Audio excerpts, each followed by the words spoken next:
Since Montebello, the resistance movement to the SPP agenda has only become stronger. Public forums in communities across the country, like this one held just prior to the recent SPP summit meeting of April 21st and 22nd, 2008 in New Orleans, show just how a growing number of citizens and politicians are coming together to strategize ways to fight the SPP.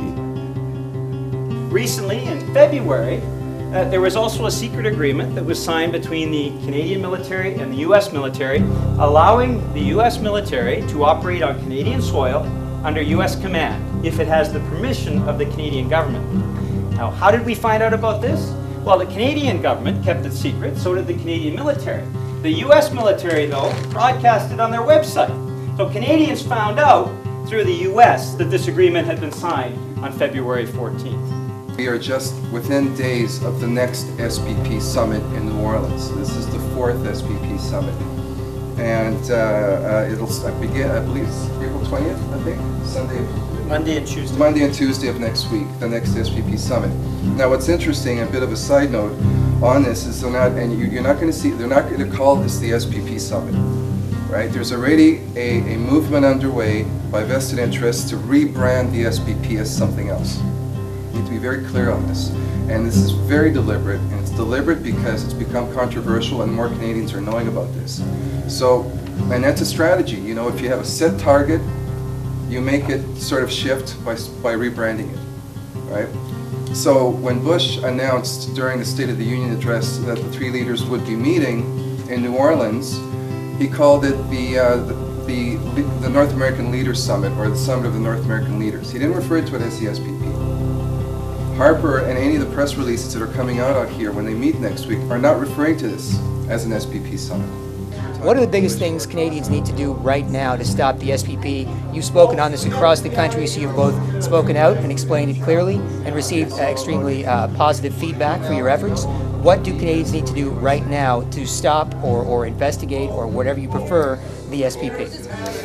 They need to get active. They need to. We have petitions that we're distributing. We're presenting them all every day in the House of Commons, and we need to make sure that people get active by writing emails, writing to the local member of Parliament, writing to the media and asking the media why they're not covering it. We've got some notable exceptions. Independent journalists are doing a great job, so are local journalists. We need the national media to weigh in on this issue, and they need to get galvanized politically. The next election campaign is going to be a very important campaign for Canada's history.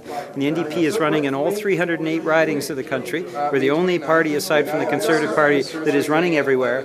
And we're saying to Canadians, if you vote for us, we will stop the SPP. Fantastic. Thank you so much, Mr. Thank Julian. you. Nice to speak Cheers, to you. Absolutely. Thanks for all your good work. Thank you. Confronting politicians and business leaders like Dan Dix did with former Prime Minister Jean Chrétien at a book signing in early December of 2007 are also examples of effective ways to get the word out, especially when these videos are then posted online to sites like YouTube.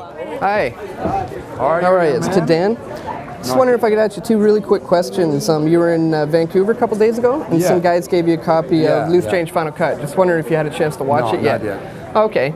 And I saw a video clip of you once where you mentioned that things are moving towards a new world order. Does that mean you're in favor of the North American Union? No. No?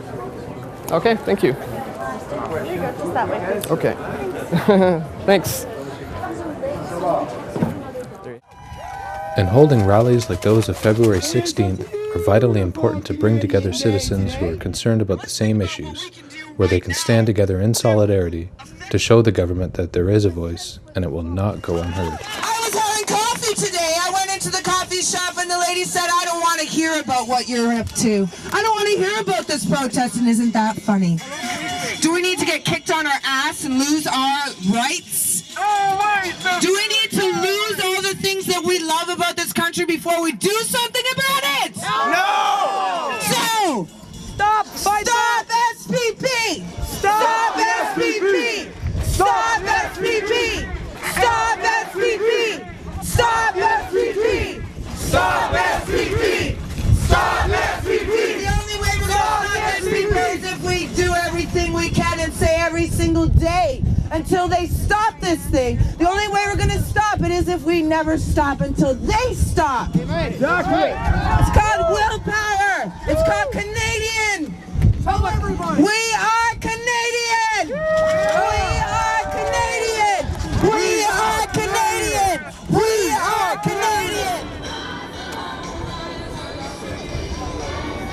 People, Canada's ours. Don't let people take away Canada. It's ours. It belongs to the people, not to the corporate elite. The criminals that are trying to take away Canada, it is ours. And it'll always be ours. Remember that.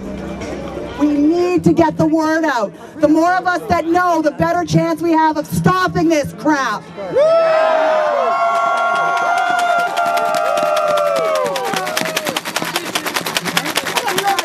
Once again, thanks for coming out. Stop the SPP! Stop the SPP! Stop the SPP!